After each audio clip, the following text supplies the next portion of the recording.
شروع اللہ کے نام سے جو بڑا مہربان نہایت رحم والا ہے۔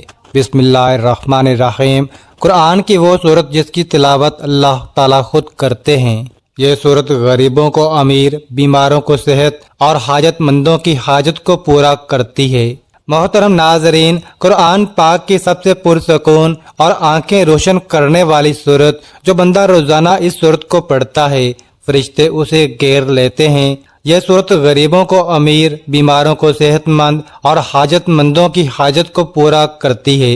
ناظرین، قرآن پاک کی بہت ہی پیاری صورت جس کی تلاوت اللہ تعالیٰ خود فرماتے ہیں، جو بندہ روزانہ کسی بھی پریشانی کے لیے پڑھتا ہے، چاہے وہ بیماری ہو، رزق کی پریشانی ہو یا کاروبار کی پریشانی ہو، حتیٰ کہ جس مقصد کے لیے پڑھتا ہے وہ مقصد انشاءاللہ پورا کیا جاتا ہے۔ دنیا اور آخرت کی سختیوں سے اسے نجات ملتی ہے۔ یہ صورت آپ کو اللہ تعالیٰ کے بے حد قریب کر دیتی ہے۔ جس طرح کے آج کل مشکل حالات ہیں، ہر بندہ پریشان ہے، تو جو بندہ ان پریشانیوں سے بچ کر اپنی زندگی میں کامیاب ہونا چاہتا ہے تو اس صورت کو روزانہ ایک مرتبہ لازمی پڑھیں۔ یہ صورت غریبوں کو امیر، بیماروں کو صحت مند اور حاجت مندوں کی حاجت کو پورا کرتی ہے۔ اگر کوئی صبح پڑھے تو فرشتے دن بھر اس کی حفاظت کریں گے، اور اگر رات کو پڑھے گا تو فرشتے ساری رات اس کی حفاظت کریں گے۔ یہ خاندان کے اندرونی عمل کو برقرار رکھنے اور کسی بھی قسم کے تنازعات کو دور رکھنے میں بھی مدد کرتی ہے۔ یہ قرآن پاک کی وہ صورت ہے کہ جس کی تلاوت اللہ تعالیٰ جنت میں خود فرمائیں گے۔ جو شخص اس کی تلاوت کرتا ہے تو اللہ تعالیٰ اس سے بہت خوش ہوں گے اور اسے وہ سب کچھ نوازیں گے جس کی وہ خواہش رکھتا ہے۔ یہ بہت آسان سا عمل ہے، معجزات کو دیکھنے والا عمل ہے۔ یہی خاص عمل ہے جو دولت کو فوری طور پر غیبی طریقے سے آپ کے پاس لانے والا عمل ہے۔ ایسا عمل ہے کہ ایک دن لوگوں نے یہ وظیفہ پڑھا اور صبح رزق کی دولت سے مالا مال ہو گئے۔ گھر میں کاروبار میں دولت کی ریل پیل ہو گئی۔ دولت کی برسات صبح سے ان کی زندگی میں شروع ہو گئی۔ دولت کی طوفانی بارش برس رہی ہے۔ پورے دن کسی بھی وقت یہ وظیفہ پڑھ کے صبح دیکھنا چاہتے ہو تو 5 منٹ کا یہ عمل آپ لوگ دیکھ لینا۔ تقدیر کے اگر بند تالے نہ کھل جائیں تو پھر مجھے کہنا۔ تقدیر ایسے طریقے سے کھلے گی کہ آپ لوگ خود مجھے کہو گے کہ ہمارا یہ مسئلہ پیسوں کا تھا، رشتوں کا تھا، تکالیف کا تھا، گھریلو جھگڑوں کا تھا۔ اس کے علاوہ چاہے جو بھی مسئلہ تھا وہ حل ہو گیا انشاءاللہ۔ آج کا یہ عمل بہت ہی طاقتور عمل ہے۔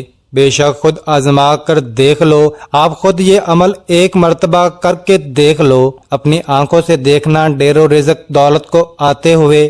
جس کسی بہن بھائی کو یہ وظیفہ کسی کو بھی بتایا، اس کی زندگی میں پیسہ تو بے حساب آیا ہی، لیکن پھر اس پیسوں میں اتنی خیر و برکت، فضیلت اور وسعت پیدا ہوئی کہ وہ پیسہ واپس گیا ہی نہیں۔ وہ پیسہ ایسے آیا کہ پھر کبھی گیا ہی نہیں۔ ایسے تو آپ لوگ نے کوئی نہ کوئی عمل یا کوئی وظیفہ لازمی کیا ہوگا۔ آپ کو پیسے ملے ہوں گے یا نہیں، یہ نہیں کہہ رہا کہ نہیں ملے ہوں گے۔ آپ نے محنت اور کامل یقین سے کیا ہوگا تو آپ کو لازمی پیسے بھی ملے ہوں گے، لیکن پھر کچھ وقت کے بعد، جیسے ہفتے یا مہینے یا پھر 2 مہینے بعد ختم ہو گئے ہوں گے۔ تو یہ وہ وظیفہ ہے کہ پیسہ اگر ایک مرتبہ آپ کے پاس آ جائے گا تو پھر جانے کا نام ہی نہیں لے گا۔ اس پیسے میں انشاءاللہ خوب برکت اور عافیت ہوگی۔ پیسوں کو آپ سے محبت ہو جائے گی۔ یہ سمجھ لیں کہ پیسہ آپ پر عاشق و مہربان ہو جائے گا۔ دولت کا اور پیسوں کا یہ بادشاہ عمل ہے، یہ بادشاہ وظیفہ ہے۔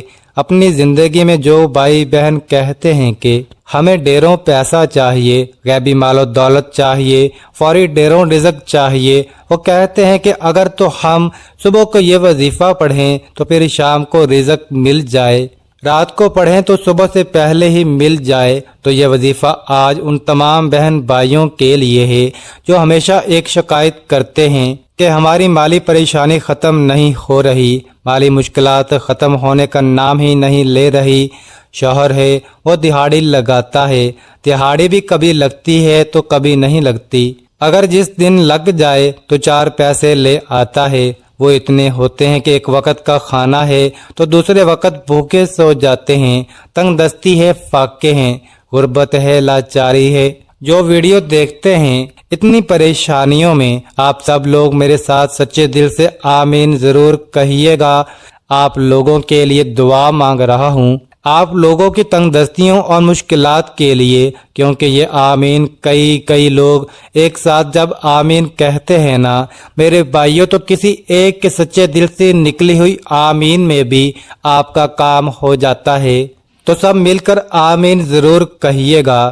میں ایک چھوٹی سی دعا کروں گا تمام لوگوں کے لیے، خاص طور پر جو ویڈیو دیکھ رہے ہیں۔ اے اللہ، اے میرے پیارے اللہ پاک، جو بھائی بہن تنگ دست ہیں اور غریبی مفلسی میں جی رہے ہیں، ان کے پاس پیسے کی کمی ہے، رزق کی کمی ہے، مال و دولت کی کمی ہے، اولاد کی کمی ہے، یا اولاد تو ہے لیکن وہ فرما بردار نہیں، میرے مولا غیب سے ان کو ڈھیر و رزق عطا کر دے، ان کو دولت عطا کر دے، ان کے پاس اتنا پیسہ آ جائے کہ جو میرے بہن بھائی اس وقت یہ ویڈیو دیکھ رہے ہیں، دولت اتنی آ جائے کہ وہ خود محلے بھر میں غریبوں اور مستحق لوگوں میں بانٹ کر تھک جائیں، اور پھر بھی سمجھ نہ آئے کہ مزید مستحق افراد کہاں سے دیکھیں، لیکن دولت پھر بھی ختم نہ ہو۔ اے میرے اللہ پاک، جو میرے بھائی بہن پریشان حال ہیں، اے میرے مولا پاک تو ان کی مدد کر دے، تمام دنیا کے مسلمانوں کی مدد کر دے، آمین۔ اے اللہ پاک، ہم نے جو کچھ بھی مانگا ہے وہ سب کچھ ہمیں اپنے فضل و کرم سے عطا کر دے، اور جو نہیں مانگ سکے وہ بھی ہمیں عطا کر دے، آمین۔ میرے بھائیو آمین ضرور کہیے گا۔ جو آپ کو ابھی بتانے لگا ہوں ناظرین، یہ وظیفہ آپ نے اللہ تعالیٰ پر پورا یقین اور اپنے اللہ سے امید رکھتے ہوئے کرنا ہے۔ کسی بھی صورت آپ کو مایوس نہیں ہونا، کیونکہ اچھے اور برے حالات ہمیشہ کے لیے نہیں ہوتے، اس لیے آپ نے نا امیدی کا شکار نہیں ہونا، کیونکہ زندگی بھی عجیب ہے۔ کبھی کبھی یہ اتنی خوبصورت لگتی ہے کہ جی چاہتا ہے کہ ہمارا ناطہ ہمیشہ کے لیے زندگی سے جڑا رہے، کبھی بھی یہ ناطہ نہ ٹوٹے، اور کبھی جب زندگی ہماری امیدیں اور توقعات پوری کرنے میں ناکام رہتی ہے تو دل کرتا ہے کہ یہ زندگی جلد ختم ہو جائے، مگر یہ حقیقت ہے کہ دکھ اور درد میں وقت طویل سے طویل تر ہوتا جاتا ہے۔ اسی طویل سفر سے انسان ہار کر مایوسی کا شکار ہو جاتا ہے۔ انسان خود بھی سمجھ نہیں پاتا کہ آخر اس ساری صورتحال سے کیسے نپٹا جائے۔ انسان کی فطرت ایسی ہے کہ اسے زندگی میں سب کچھ اپنے مطابق چاہیے، سب اس کی مرضی اور منشا کے مطابق نہیں ہوتا، تو وہ نا امید اور مایوس ہو جاتا ہے۔ ساتھ ہی اسے احساس ستاتا ہے کہ اب اسے مزید نہیں جینا۔ انسان بنیادی طور پر جلد باز واقع ہوا ہے، اسے اگر کچھ حاصل کرنا ہو تو وہ اس کے لیے تنگ و دوک کرتا ہے، دعائیں مانگتا ہے، محنت کرتا ہے، مگر جب اس کی منشا کے مطابق اس کو پھل نہیں ملتا تو وہ تھک جاتا ہے، اور اسی تھکن میں وہ مایوسی کے اندھیرے میں اپنا وجود، اپنی امید اور اپنا یقین کھو بیٹھتا ہے۔ اسے زندگی بے رنگ لگنا شروع ہو جاتی ہے، دوسرے الفاظ میں اس کی زندگی میں دلچسپی ختم ہو جاتی ہے۔ مگر یاد رکھیے کہ کچھ بھی ہمیشہ کے لیے نہیں ہوتا۔ وقت کی ایک خوبصورتی ہے کہ یہ کبھی بھی ایک جیسا نہیں رہتا، مشکل ہو تو آسانی بھی مل ہی جاتی ہے۔ حالات چاہے جتنے بھی کٹن ہوں، مشکلات کے بادل جتنے بھی کالے کیوں نہ ہوں، آسانی کی صبح کا سورج ضرور طلوع ہو جاتا ہے۔ نہ دکھ سدا رہتا ہے اور نہ سکھ، ایسے ہی ناکامی اور کامیابی بھی ہمیشہ کے لیے نہیں ہے۔ اس لیے سب سے اہم بات یہ کہ انسان کو کبھی بھی مایوس نہیں ہونا چاہیے، بلکہ مشکلات کے آنے پر مایوسی کے اندھیروں میں بھی امید اور یقین کے چراغ جلاتے رہنا چاہیے، کیونکہ اگر انسان مایوسی کے اندھیرے میں امید کا چراغ جلاتا ہے تو اس کی روشنی انسان کے وجود کو منور کر دیتی ہے۔ اس روشنی سے انسان باطنی اور ظاہری طریقے سے مزید مضبوط ہو جاتا ہے۔ وہ سمجھ جاتا ہے کہ یہ ناکامیاں اور مشکل وقت سب عارضی ہیں۔ وہ اس وقت سے آشنا ہو جاتا ہے کہ یہ زوال، یہ مشکلات سب انسان کی ہمت کو جانچنے کے لیے قدرت نے پیمانے بنائے ہوئے ہیں، کیونکہ یہ بھی حقیقت ہے کہ انسان اپنی فتح اور کامیابی سے اتنا مضبوط نہیں ہوتا جتنا وہ اپنے زوال اور ناکامی سے مضبوط ہوتا ہے۔ حقیقت میں مشکل اور نامساعد حالات میں انسان کو اپنی خود کی پہچان ہوتی ہے، اور اسی عمل میں اسے اپنے وجود کا ادراک ہوتا ہے۔ انسان اپنی چھپی ہوئی خوبیوں کو جانچنے کے لیے مزید مضبوط ہوتا جاتا ہے، اسے اپنے سے وابستہ رشتوں کی پہچان بھی ہوتی جاتی ہے۔ وہ آسانی سے جان لیتا ہے کہ کون اس کے ساتھ مخلص ہے اور کون نہیں۔ انسان کے لیے مشکل وقت گزارنا بہت مشکل ہوتا ہے، اور اس وقت کو مزید مشکل انسان کے اپنے منفی خیالات بناتے ہیں۔ انسان حقیقت میں اپنے خیالات کے ذریعے ہی یرغمال بن جاتا ہے، اور وہ سمجھتا ہے کہ وہ زندگی کی دوڑ سے باہر ہو گیا، اس کے دیگر ساتھی بہت آگے نکل چکے ہیں اور وہ سب سے پیچھے اور سب کچھ ہار گیا ہے۔ منفی خیالات صورتحال کو مزید پیچیدہ کر دیتے ہیں اور انسان کی سوچ کو مزید الجھا دیتے ہیں۔ اس لیے اگر مشکل حالات آ جائیں تو سب سے پہلے اپنے خیالات کو مثبت رکھیں۔ یہی کوشش کرنی چاہیے کہ جو کچھ زندگی میں بہتر حاصل کیا اس کو یاد رکھا جائے، تاکہ یہ محسوس کیا جا سکے کہ زندگی آپ پر کتنی مہربان رہی ہے، اور اسی سوچ سے امید پیدا ہوگی کہ اس بار بھی زندگی مہربانی ہی کرے گی۔ ساتھ میں یہ سوچ بھی مضبوط رکھنی چاہیے کہ ہر طوفان آپ کی زندگی کو تباہ کرنے کے لیے نہیں آتا، کچھ طوفان آپ کے راستے صاف کرنے کے لیے بھی آتے ہیں۔ امید کے ساتھ ساتھ یقین بھی ہونا چاہیے کہ جس رب نے اس دنیا میں بھیجا ہے وہ کچھ بھی ہم سے غافل نہیں ہوتا۔ رب نے قرآن میں بھی انسان سے کچھ وعدے کیے ہیں، اور بے شک اس کے سب وعدے سچ ہیں۔ قرآن پاک میں ہے کہ ہر مشکل کے بعد آسانی ہے، پھر فرمایا کہ انسان کی ہمت سے زیادہ اس پر بوجھ نہیں ڈالا جاتا۔ اس لیے انسان جب امید اور یقین کا دامن تھام لیتا ہے تو یہ احساس اس کے وجود میں غرق کر جاتا ہے کہ امید اور یقین وہ واحد سہارے ہیں جن کے ذریعے وہ اپنے مشکل اور ناپسندیدہ حالات سے نبرد آزما ہو سکتا ہے۔ حقیقت میں امید اور یقین کا چراغ بہت ہی خوبصورت اور قیمتی چیز ہے۔ یقین جانے کہ یہ چراغ ایسا ہے کہ جو کسی بھی مردہ وجود اور بے جان خواہشات کے اندر ایک نئی روح پھونک دیتا ہے۔ اس چراغ کی روشنی اتنی خوبصورت اور معطر ہے کہ انسان اس کی خوشبو سے خود کو پر نور محسوس کرتا ہے، کیونکہ اس کی روشنی اپنے اندر ایک خاص جادوئی طاقت رکھتی ہے، اور اس جادوئی طاقت کے ذریعے انسان کی سب مایوسی اور پریشانی ختم ہو جاتی ہے۔ اس لیے مشکل حالات کو اپنے رویے سے مشکل ترین نہ بنائیں، بلکہ امید اور یقین کو تھام کر رکھیں گے تو ہر مشکل سفر بآسانی کر سکیں گے، کیونکہ قرآن پاک میں ارشاد ہوا ہے۔ ترجمہ: تم فرماؤ اے میرے وہ بندو جنہوں نے اپنی جانوں پر زیادتی کی، اللہ کی رحمت سے نا امید نہ ہو، بے شک اللہ سب گناہ بخش دیتا ہے، بے شک وہی بخشنے والا مہربان ہے۔ اس پر اللہ تعالیٰ نے بندوں پر اپنی کامل رحمت، فضل اور احسان کا بیان فرمایا ہے۔ چنانچہ ارشاد فرمایا کہ اے حبیب صلی اللہ علیہ وآلہ وسلم، آپ فرما دیں کہ اللہ تعالیٰ ارشاد فرماتا ہے، اے میرے وہ بندو جنہوں نے کفر اور گناہوں میں مبتلا ہو کر اپنی جانوں پر زیادتی کی، تم اللہ تعالیٰ کی رحمت سے مایوس نہ ہونا، اور یہ خیال نہ کرنا کہ ایمان قبول کر لینے کے بعد سابقہ کفر و شرک پر تمہارا مواخذہ ہوگا۔ بے شک اللہ تعالیٰ اس کے سب گناہ بخش دیتا ہے جو اپنے کفر سے باز آئے اور اپنے گناہوں سے سچی توبہ کر لے۔ بے شک وہی گناہوں پر پردہ ڈال کر بخشنے والا اور مصیبتوں کو دور کر کے مہربانی فرمانے والا ہے۔ اس آیت کے شان نزول کے بارے میں متعدد روایات ہیں۔ ان میں سے ایک یہ ہے، حضرت عبداللہ بن عباس رضی اللہ تعالی عنہما فرماتے ہیں، مشرکوں کے کچھ آدمیوں نے بارہا قتل و زنا کے ارتکاب کیا تھا۔ یہ لوگ نبی کریم صلی اللہ علیہ وآلہ وسلم کی بارگاہ میں حاضر ہوئے اور کہنے لگے کہ جو کچھ آپ فرماتے ہیں وہ باتیں تو بہت اچھی ہیں، لیکن ہمیں یہ تو معلوم ہو جائے کہ ہمارے اتنے سارے گناہوں کا کفارہ ہو سکتا ہے۔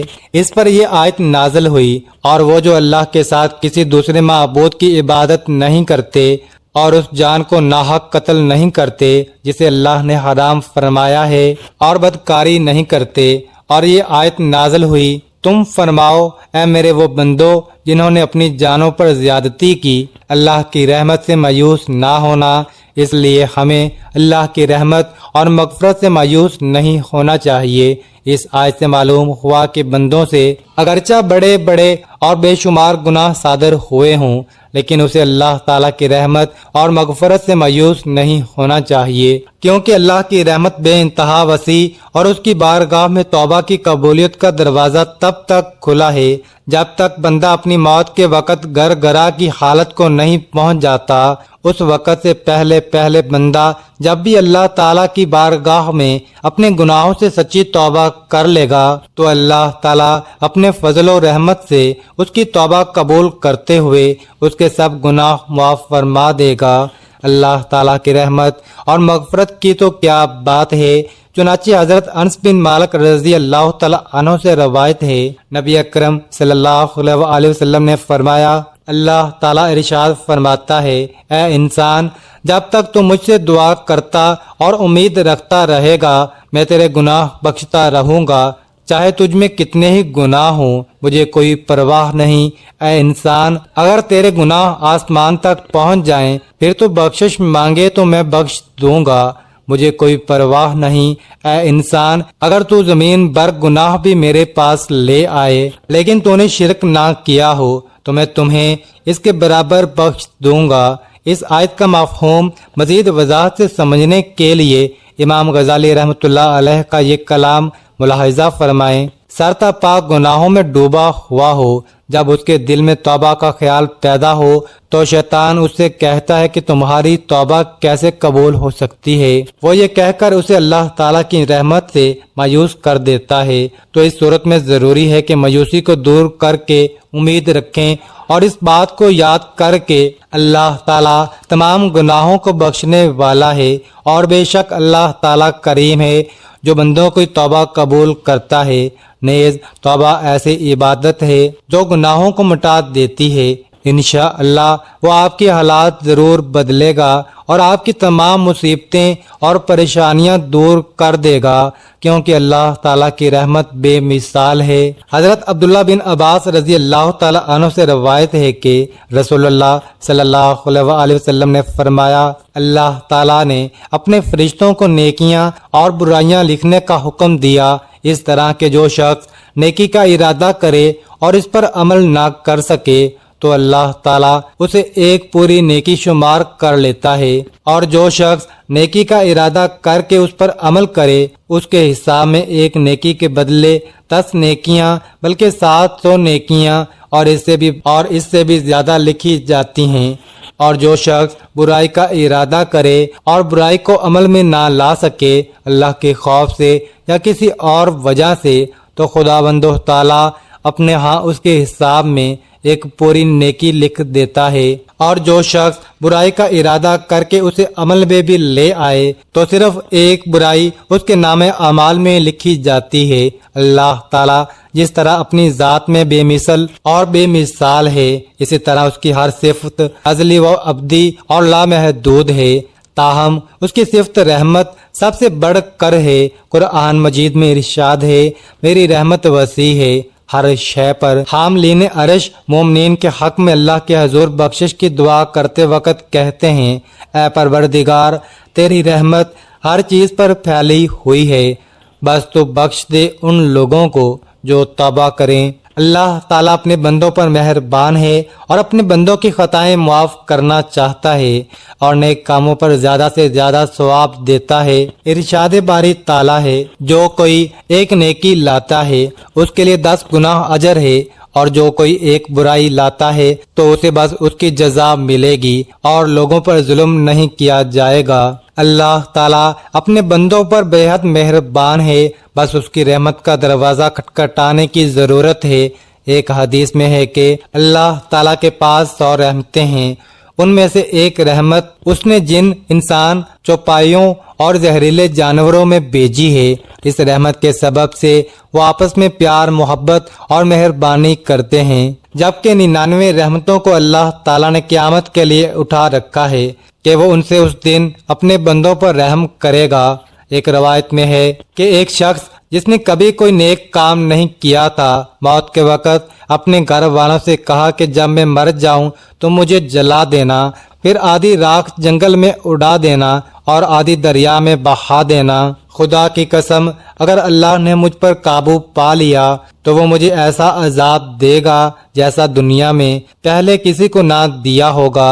جب وہ بندہ مر گیا تو اس کے بیٹوں نے اس کی وصیت کے مطابق عمل کیا۔ اللہ تعالیٰ نے دریا کو حکم دیا اور اس کے اندر کی راکھ جمع کی، پھر جنگل کو حکم دیا اور اس کے اندر کی راکھ جمع کی۔ پھر اللہ تعالیٰ نے اس سے پوچھا تو نے ایسا کیوں کیا؟ اس نے عرض کیا، پروردگار تیرے خوف سے تو یہ بات خوب جانتا ہے۔ اس پر اللہ نے اسے بخش دیا، اگرچہ اس شخص کی وصیت غلط تھی، مگر اللہ تعالیٰ نے اس خوف کی وجہ سے اسے بخش دیا جو اسے قیامت کے دن اللہ کے سامنے کھڑا ہونے سے تھا۔ پس اللہ تعالیٰ سے خوف کھانا اللہ کی رحمت کو متوجہ کرتا ہے۔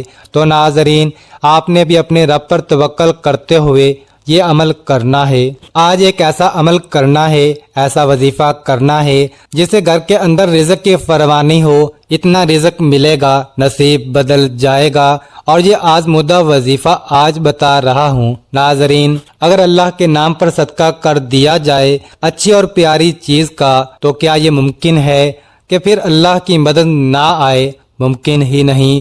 جو اچھی چیز کا ہو، اصل صدقہ وہی ہوتا ہے۔ اللہ تو آپ کے دلوں کو جانتا ہے، دل کے اندر کیا ہے۔ اگر دل کے اندر اچھائی ہوگی، خلوص ہوگا، محبت ہوگی، اخلاص ہوگا، تو فیصلے تو اس پر ہوں گے، اور تو کسی چیز پر نہیں۔ تو میٹھی چیز اور وہ چیز جس پر آپ کی محنت ہو، آپ بھی یقین کرتے ہوں گے۔ صدقے میں میٹھی چیز سے مراد یہ ہوتا ہے کہ آپ چینی بھی دے سکتے ہیں، اس کے علاوہ اور بھی کافی چیزیں ہوتی ہیں، دکانوں سے مل جاتی ہیں، تو آپ ان میں سے کوئی بھی لے سکتے ہیں، لیکن اس پر یہ ہوگا کہ اگر سب سے اچھی چیز کو دو گے تو اس کا نتیجہ اچھا ملے گا۔ یہ صدقہ اللہ کے راستے پر دینا ہوتا ہے۔ اگر تم اپنے بچوں کے لیے اچھی چیز کا انتخاب کرتے ہو تو کیا یہ ممکن نہیں کہ اگر آپ کسی کو کوئی چیز دینا چاہو تو وہ اچھی چیز نہ ہو؟ دل تو مطمئن ہونا چاہیے کہ میں اچھی چیز دے رہا ہوں۔ اگر آپ کا دل مطمئن ہوگا تو آپ کو یقین ہوگا کہ میں اچھی چیز دے رہا ہوں، وہی زیادہ مؤثر ہوگی اور زیادہ سے زیادہ اچھا نتیجہ ملے گا اور وظیفہ بہترین اثر انداز ہوگا، کیونکہ اگر جان اور مال لگے تو پھر قدر بھی ہوتی ہے، اس کی عزت بھی ہوتی ہے، اس کے دل کے اندر کچھ احساسات بھی ہوتے ہیں۔ اگر عام ہی چیز ہو، آپ کا زور بھی نہ لگے تو یہ پھر ایسی چیز نہیں ہے کہ ایک تو اللہ کے راستے پر دینا بھی ہو تو اللہ کے راستے پر آپ چھولے دیں، کوئی سستی چیز دیں جو گھٹیا ترین ہوتی ہے آپ کی نظر میں۔ ناظرین، گھٹیا تو کوئی نہیں ہے، لیکن ویسے اگر آپ خود کھائیں تو اچھی چیز کھائیں اور دوسروں کو ایسی چیز دیں جو قابل استعمال نہ ہو، تو یہ فرق تو نہیں ہونا چاہیے۔ جو خود کھاتے ہو وہی اللہ کے راہ میں دو، یہ اصل چیز ہوتی ہے۔ اللہ نے وہ چیزیں نہیں دیکھنی، آپ کا اخلاص دیکھنا ہے، آپ کا ایمان اور یقین دیکھنا ہے کہ اس کے اندر خلوص کتنا ہے، اخلاص کتنا ہے، محبت کتنی ہے، اس کے اندر میرے لیے پیار کتنا ہے۔ تو ان چیزوں کو ملحوظ خاطر رکھ کے عمل کیا کرو۔ ناظرین، وقت کی نزاکت کو مد نظر رکھتے ہوئے اب ہم وظیفے کی طرف چلتے ہیں۔ کوئی بھی وظیفہ شروع کرنے سے پہلے درود پاک لازمی پڑھا کریں، کیونکہ درود پاک پڑھنے کی بہت سی فضیلت اور برکات ہیں۔ درود پاک پڑھتے رہنے سے انسان کی دنیا اور آخرت دونوں سنور جاتے ہیں۔ تو سب سے پہلے 11 مرتبہ درود پاک پڑھنا ہے، درود ابراہیمی جو نماز کے اندر بھی پڑھا جاتا ہے۔ درود پاک پڑھ لیں، ایک مرتبہ میرے ساتھ بھی پڑھ لیں تاکہ ثواب ہو۔ اعوذ باللہ من الشیطان الرجیم، بسم اللہ الرحمن الرحیم۔ اللهم صل على محمد وعلى آل محمد كما صليت على إبراهيم وعلى آل إبراهيم إنك حميد مجيد اللهم بارك على محمد وعلى آل محمد كما باركت على إبراهيم وعلى آل إبراهيم إنك حميد مجيد۔ محترم ناظرین، قرآن کی وہ سورت جس کی تلاوت کرنے سے غریب امیر ہو جاتا ہے، بیمار صحت مند ہو جاتا ہے، حاجت مندوں کی حاجت پوری ہو جاتی ہے، تو وہ سورت ہے سورت رحمان۔ 27ویں پارے کی بہت ہی پیاری سورت ہے۔ الرحمن اللہ کے خوبصورت ناموں میں سے ایک نام ہے جس کا مطلب ہے رحم کرنے والا۔ جو بندہ روزانہ صبح یا شام یہ سورت پڑھے گا، انشاءاللہ پورا سال اللہ پاک اس پر رحم فرمائیں گے۔ جس پر اللہ پاک رحم فرما دیں اس پر پوری دنیا رحم کرتی ہے، پوری دنیا اسے پیار کرتی ہے۔ جو مانگو گے میرا مالک وہ عطا کرے گا۔ تو آپ سب سے پہلے سورہ رحمان صبح و شام تلاوت لازمی کیا کریں۔ جو پڑھ نہیں سکتا وہ صرف سن لیا کرے، انشاءاللہ سن کر بھی بہت سکون ملتا ہے۔ تو یہ عمل آپ نے کرنا ہے، دیکھنا کیسے اللہ تعالیٰ آپ کے نصیبوں کو کھول دے گا، آپ کے رزق کے بند تالوں کو کھول دے گا۔ آپ کو اللہ پاک وہاں سے رزق عطا کرے گا جہاں سے آپ تصور بھی نہیں کر سکتے۔ قرآن کا فیصلہ ہے، اللہ پاک پھر جب رزق دینے پر آتا ہے نہ تو وہاں سے رزق ملتا ہے جہاں آپ گمان بھی نہیں، اللہ پاک پھر جب رزق دینے پر آتا ہے نا تو وہاں سے رزق ملتا ہے جہاں آپ گمان بھی نہیں کر سکتے۔ یہ قرآن کہتا ہے۔ تو اس لیے اللہ ایک طاقت کا نام ہے، پوری کائنات کا مالک اور رازق ہے۔ اللہ وہ ہے جس نے ہم سب کو بنایا۔ یہ طاقت ہے میرے اللہ کی کہ آدم علیہ السلام سے لے کر کتنی کائنات کو بنایا۔ 18,000 مخلوقات ہیں اس کائنات میں، اور ساری مخلوقات میں سے سب سے افضل سب سے اعلیٰ انسان ہے۔ شان رتبے کے لحاظ سے، عزت کے لحاظ سے اس کی قدر و قیمت ہے، اور اللہ کو سب سے زیادہ پیار۔ تو آپ کو بھی پیار ہونا چاہیے، آپ کو بھی محبت ہونی چاہیے، آپ کو بھی اپنے اللہ سے عشق ہونا چاہیے۔ دنیا میں ایک دوسرے سے لوگ کرتے ہیں، یہ جھوٹا ہے۔ اصل وہ ہے جس سے منزل ملتی ہے۔ اللہ رب العزت ہم سب کو عمل کرنے کی توفیق عطا فرمائے، آمین۔ ناظرین، گزارش ہے کہ اللہ تعالیٰ کے 99 ناموں میں سے کوئی ایک نام کامنٹ میں لکھ کر ضرور شیئر کریں، اور مزید اس طرح کی ویڈیوز دیکھنے کے لیے اس چینل کو سبسکرائب کریں۔ جزاک اللہ۔